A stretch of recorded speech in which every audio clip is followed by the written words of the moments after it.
We're going to start at the 2 dots again. We start at the 2 dots.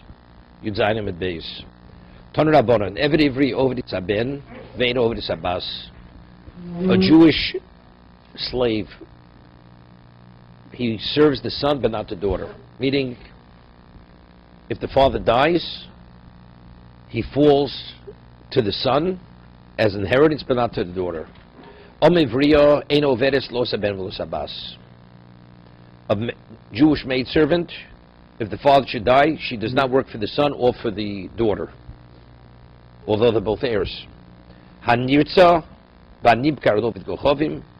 person who received it all through his, he extended his servitude, or someone who sold to a non-Jew, he does not serve the son or the daughter. So he's free as soon as the master dies. The one who receives the all. If it's within 6 years, the son inherits the slave, the Jewish slave. But not the nirtza. The nirtza, because it's beyond 6 years. Only after 6 years, of course. Omamar, Eved Ivri Ovid Esaben ve'Ein Ovid Esabas. Right? It says in the Brisa, the Eved Ivri serves the son and not the daughter. Menani Mili. How do we know this? The Tanrabban of Avotcho Sheishonim. Va'avotcho Sheishonim. He will work for you, Avotcho. L'cho v'lo liyorish. To you and not your heir. Atom l'cho v'lo liyorish. Does it mean, Yorish means even the brother? O'eno elo l'cho v'lo leben. Maybe it means not even the son. The son does not inherit. This is during 6 years. Over Yorish? No. But the reason why we differentiate is because we're saying Ben is more than a Yorish, as I explained. Because we say Brokar Davua. A son really is almost an extension of the father. A brother is not an extension of his brother. He's just an independent heir. When the Torah says 6 years he shall work, which seems to be totally superfluous, because it already says Avotcho sheishonim. He'll work for you 6 years. So what does that have to say? Sheishonim yavot. He should work for 6 years. Hari leben omer. That comes to include the son. Homani mekayim v'avotcho sheishonim l'cho v'lo liyorish. So avotcho comes to exclude the brother, and sheishonim yavot comes to include the son. The son inherits the Eved Ivri during 6 years. Well, the second, if you didn't say the first can't be superfluous. So what's the problem? Okay? You think about the question, you realize it's not a question. Okay?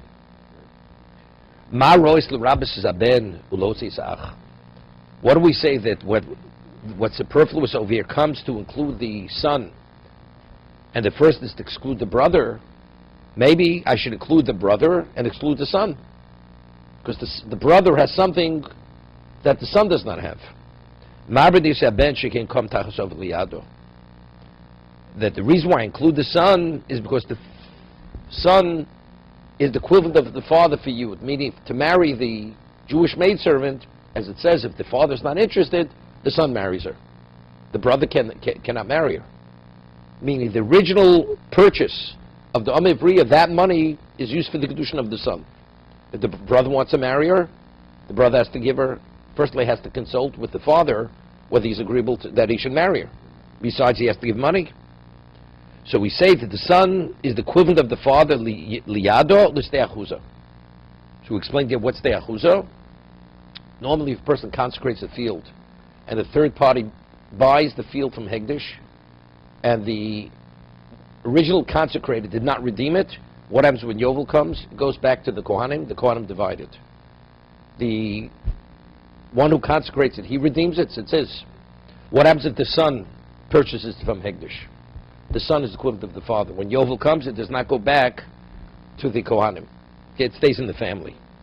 So because the son is the equivalent of the father in regard to Yud and Steachuza, therefore the one we include is the son, and we exclude the brothers. But to the contrary, Marben Yisach shkein kom tachas oviv liyibum. right? A brother, if his brother dies childless, he's the equivalent of the deceased. For Yibum, he perpetuates the deceased. And that the Gemara says, nevertheless, klum yeshibum elu b'mokum she'ein ben. We can only discuss Yibum only if there's no son. Ha yesh ben, but if there is a son, and Yibum, so therefore the son is seen to be a greater equivalent of the father than the brother. So if we're going to exclude and include, the one who we include is the son, and the one we exclude is the brother. So if the Eved Ivri, the master, should die, the son inherits the Eved Ivri during 6 years, but not the brother.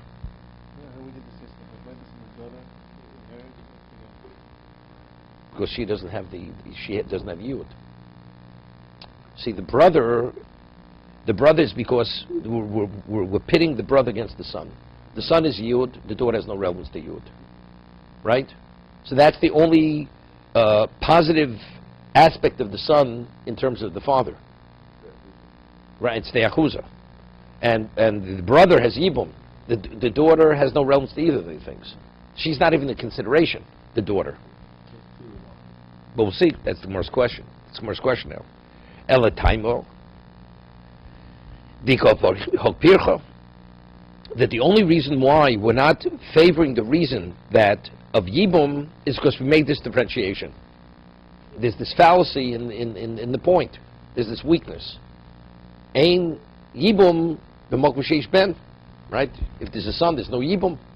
The brother's value only has value if there's no son. But if there's a son, the brother doesn't play a role in anything. But if not for that fallacy or weakness in the logic, achodif, we'd say the brother is the equivalent of the what? Of the deceased, because there's Yibum, right? Holafochi achodif. Now it's interesting. In a certain way, if not for this, a brother is really more than a son. Why? Because let's say normally if a person dies and there are multiple brothers, right? They all divide equally. All the brothers. What happens if he's the one who performs the Yibum, the levirate marriage? He's the equivalent of the deceased. He gets everything because he literally is the deceased. We give him the same status as the deceased regarding the wife, and everything goes along with that. Right? The son is still the son. There he's the extension of the father.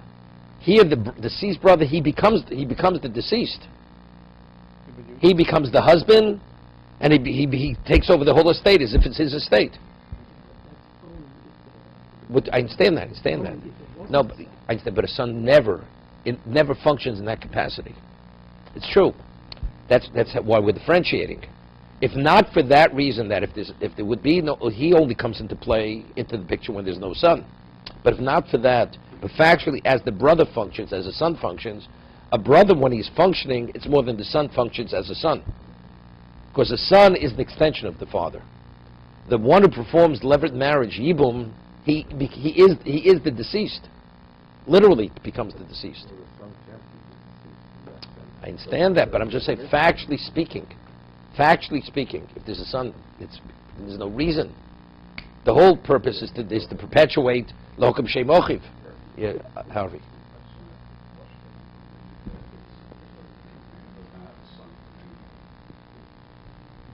Anyone, or a grandson, or a great grandson.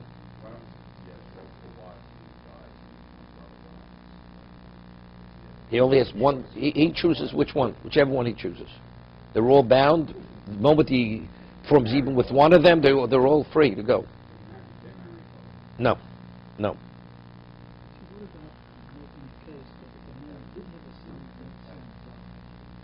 Before he died or after he died? So he died without a son. Yes, it does. If at the time when the man died, the son was no longer alive, his wife falls to Yibum. No. We have the Gemara. It says Bain Ein Lo. So the Gemara interprets it. Ein Lo means Ayin Olov. What happens? He has no son, but he has a grandson. That's the equivalent of having a son. As long as there's an heir, of the deceased, the Yibum does not come into play. But when he dies, he has no descendant.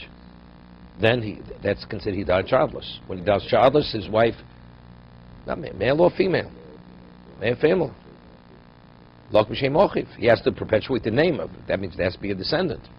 As long as there's any... Correct. Even if it's an illegitimate grandson, the Gemara says. Even if it's a mamzer. As long as it's a Jewish child, it can be illegitimate, that's considered a descendant of the deceased. No. Sure. No, story with Slofchot. What's the story with no Slofchot? What did they say to Moshe? They were lamdonim. No, they were lamdonim. Right? They didn't learn in Brisk, but they were lamdonim. It says they were noshim chachmonius. They were, why? Because they said to Moshe, we deserve a share in the land. Why? They said, if we're heirs, we should get a, and if we're not heirs, our mother should fall to Yibum. That's what they said to Moshe Rabbeinu. So Moshe Rabbeinu consulted, Hashem says they're right. And that's when the whole portion of inheritance was stated in the Torah, that a daughter's an heir. And that's exactly why the mother does not fall to Yibum. Because she is a descendant of the father. Right, that's not a Sikorno, that's a Gemara. Okay. Yud is the marriage of the maidservant to either the master or the son of the master. It's limited to that particular situation, no other.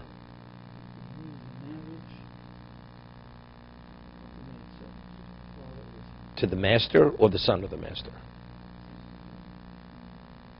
Right. What? Within the 6 years.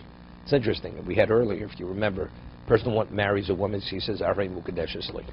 She's married. She understands what the word means. She says, Hareyat Miuedesli. The term that the master uses to the maidservant, he uses that same terminology. More says that's the terminology of kiddushin. It's valid. Because within the context of that's marriage. So if he uses that, even in a normal situation, that's an expression of marriage. In terms of this logic here, when you put two things against each other, they both have to be present at the same time. But in this particular case, they can never be present at the same time. The son and the brother can never occur simultaneously. Yeah, put it this way. So why are we even considering that? Well, the Gemara, no. No. The Torah is including a person to be an heir, excluding the other person not to be the heir of the Jewish slave. So now the question is, in terms of who would it be more logical to include or exclude? Do we say, is it the brother? Because he performs Yibum, and I said there he actually becomes the deceased. Or is it the son? Because the son does not become the father. Although, but he has a certain quality, he's the equivalent father for Yud. Right? So that's the Gemara's question. They don't have to exist simultaneously. We're trying to understand which person do we identify who's more like the father. Is the brothers more like the father, or is the son more like the father? Two possibilities. You've got this imprecise formulation by the Torah. So There's an ambiguity here. And who are we talking about? Correct. So I said, okay, now which of the two? Let's suppose that they both exist simultaneously. They can't. They cannot. No, if they both live simultaneously. They can't. No, but we can't classify them as Yibum. Right. It does. No, but it doesn't have to. We're talking about, but what is this? In terms of looking at the brother, what is his value? What is his value in terms of an heir to be able to inherit we speak, of course, there's no son. He only has that value if there is no son. Correct. Okay. So that's the refutation. That's the refutation. It's an easy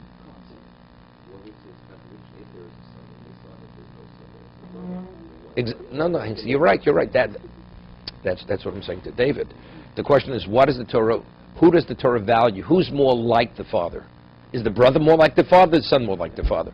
No, that's what the Gemara, that's the question. The Gemara says, even though the brother in a certain context may be more like the father, but factually he doesn't come into play if there's a son. Therefore, it's more logical to say the one that's included is the son, and the one that's excluded is the brother. That's exactly what the Gemara is saying. No, we would get there. That's next Gemara.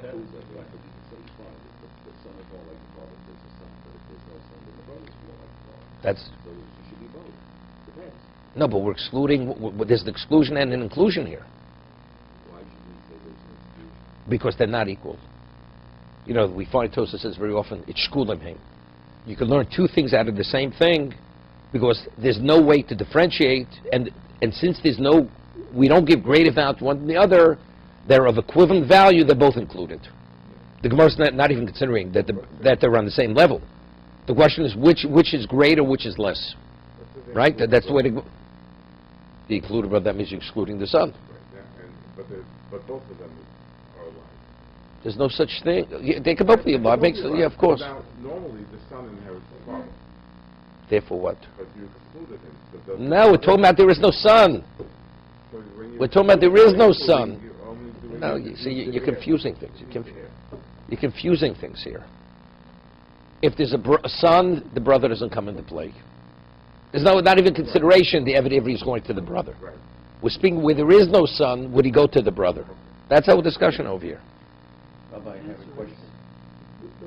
Would not go to the brother. The conclusion of the Gemara. If the man has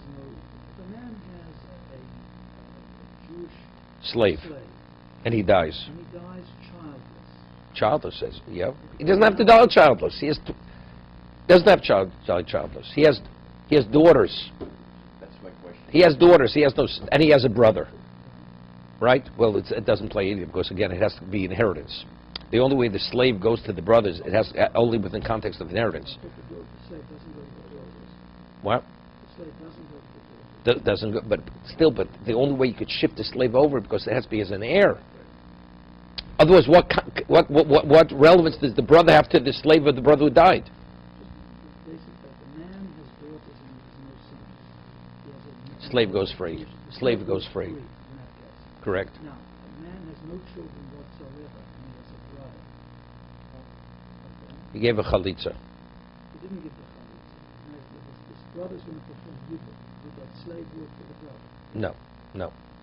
But that would be a good proof. Well, how do you know? Maybe he would work for the brother. I'm asking the question. No, according to the conclusion of the Gemara, he would not go to the brother. Would not go to the brother. Would not. Why not? Because the Torah excluded the brother. The Torah only says he goes to a son, not to a brother. We have an exclusion. As much as the brother is like the survived brother is like his deceased brother, but factually he's still excluded. Because the son is the one who's included. So the theoretical son, if there would be a son. So once he's excluded, this is not passed on. Even though he takes over the estate, everything, but the slave is not part of the estate. Because upon death of his master, he's freed immediately. How do we? Because I have the exclusion. Because it's vavotcha, he will work for you and not for anyone else. Even though it's even a brother. No, because I include one, and we say because since there is no if there is a son, there's no yibum. Therefore, the son has greater standing than the brother. That's exactly. That's the discussion. That's exactly what we're discussing here. Now, that piece of the logic I'm still having trouble with. If we say that the Torah is excluding one person, question who is it?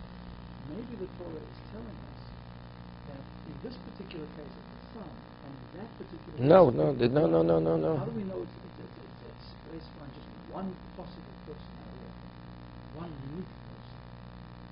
See, that's what I mentioned. If they would be equal, if the son and the brother would be on par, exactly equal, and there's no way to differentiate why one has greater value than the other, then I'd include both of them. Everybody is excluded except these two particular situations. But since there's a reason to give greater value to the son than the brother, Therefore, the exclusion includes the brother. All right, now what happens if a man has more than one son? So, no, What happens to the slave? has to be decided where he goes. So it's like dividing an estate. It has value, right? I mean, if you have different assets, how do you evaluate the monetary value of the asset? Then you divide it based on the monetary value. There is like more than one person. No, but they're all equal. All brothers are equal. All the sons are equal regarding that Jewish slave. So Jewish slave has a financial value. So you take the financial value versus other assets, and you divide it based on value. Could be a case where he works 2 days a week. No. I mean, maybe they could, until they divide. Maybe yes. You're right. He's an asset. He's the asset of the family. Usually they would divide it, but they could divide it. Right? There's multiple masters. Multiple masters. Yeah. There's multiple masters. Yeah. He goes from one master to multiple masters. Rabbi, Correct. Because it really has no other relevance. What relevance does it have? Has no relevance. Rabbi, Let's say a person has a Jewish slave. So, let's say each brother would want to give him a shifra kananis to sire children for him. Who's the boss? No, I'm saying, see, if it's just outside of giving a shifra kananis, if I have a Jewish slave and I want to rent them out during the week to people to make money. Today you'll plow this one's field, tomorrow you plow that one's field. Who said I can't do that? I could do that. Right? If I have an employee and he works for me and it's within the employment contract is I could have him work for other people. So I could dictate to my employee that. So I could dictate to the slave. But the question is shifra kananis. How many Canaanite slaves could a master give to a Jewish slave? The Torah doesn't limit. So maybe all the brothers, they could give a shifra kananis. Each one could give his shifra kananis. He's going to have children born to him. Right? Right, as long as they agree upon it. Rabbi, if the man dies and he has no sons, all of his assets. Not sons. He has no children. He has daughters. All his assets go to his daughters. Correct. Now, we also said that an eved is an asset. So it would be logical that it would go to the daughter. What if the Torah says that asset doesn't go to the daughter? All assets but the slave. But the slave, Okay, that's what Torah is saying. okay. Right. Okay. So now the Gemara asks a question. Typically, d'hocha tarti v'hocha chara. Right? We have stei achusa besides yud. Right? We have two things. We have yud and we have stei achusa. Typically, let us say the son has two v'hocha chara. So Gemara says stei achusa nam ha'pirchu dekop nafkalei. L'tano. I mean, how do we even know stei achusa? Right? The only thing that's explicit in the Torah is Yud. Right? But outside of Yud, maybe even stei achusa, maybe the brother has greater value than the son. Right? Because he perpetuates the name of his deceased brother. So everything being equal besides stei achusa, it's 1-to-1. It's 1-to-1. Right. So now we come up with this logic. There's a weakness in the logic of the Yibum because if there's a son, the brother has no relevance. Exactly. So therefore, That- it can't be, stei achusa can't be going to the brother For that reason. for that. For that reason, exactly. No, which means, again, we're going back to the same reason. Why do we say stei achusa? Where does Torah say explicitly the son by Yud? Now, why stei achusa is it the brother, is the son over the brother? For the same reason. We're going back to the same reason. The reason why I have the second, normally I would pit one against one. So why stei achusa the second? For the same reason why we don't give preference over the brother over the son. Because where there is a son, there is no brother. So why, after everything's said and done, why do I favor the son? Because I have Yud and I have stei achusa. But we wouldn't know stei achusa except for the law of Yibum. Because the Yibum has no relevance if there is a son. But Right, correct. Otherwise, we wouldn't know. The Jewish maidservant doesn't serve, not this even within 6 years, not the son or the daughter.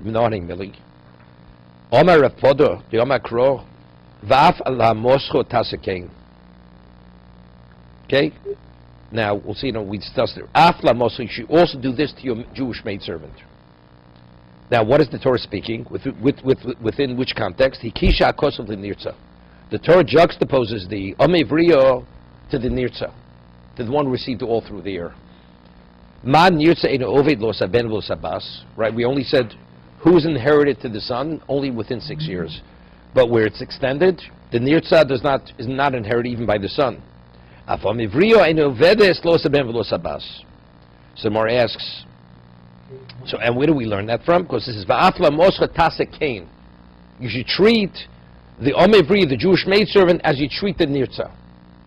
Has the same status. So Mar asks a question, you mean the posuk of Va'afla Moscha Tasekain is in regard, within that particular context? Lahanik, to give her the financial package when she's released.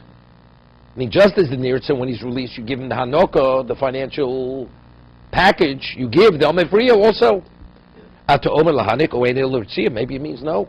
Maybe Afla Moshe Tasakeh, which, and this really the way the Pasuk reads, just as the male receives the all through the air, you should do the same to the Omevriya, to the maidservant.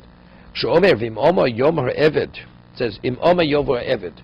If the Eved should say, Ohaptis es Adoni, Ishti Ubonai, it's only the male servant who says that. So that Eved comes to exclude V'lo Omevriya. So if that's the case, Harei Ritzi Omor. So regarding the all through the air, the maidservant is excluded. So what does it mean? Af la moscha tasakain. In what context? Homani became a moscha tasakain lahanik. It's within the context which the apostle is also speaking about Hanukkah. Go ahead. Why is Eved? Why are we assuming Eved is just a male? So why can't we assume Eved meaning including not male? Because Eved, when Eved means Eved. No. Eved doesn't mean a Omevriya. Torah is very specific. Torah speaks about Omevriya. It speaks about both. It can't be inclusive to all of us. Correct. In case, and Mar's a question. So how do we know in regard to inheritance that just as the Nirtza is not inherited to the son or the daughter, because this person we're using for Hanukkah, in Cain, Nichtav Krov, La Moscho Cain. What's the Taseh? The word Taseh is superfluous. It should say, Va'af La Moscho Cain. Also do for your maidservant. La Moscho Cain, in terms of Hanukkah. My Taseh, so the word Taseh is superfluous. Shamet Minoah Tarti, so we learn two things. Af La Moscho Cain would tell me Hanukkah. The Taseh means treat her as you treat the Nirtza. Just as the Nirtza is not inherited to the son or the daughter, the Omevriya is also not inherited to either.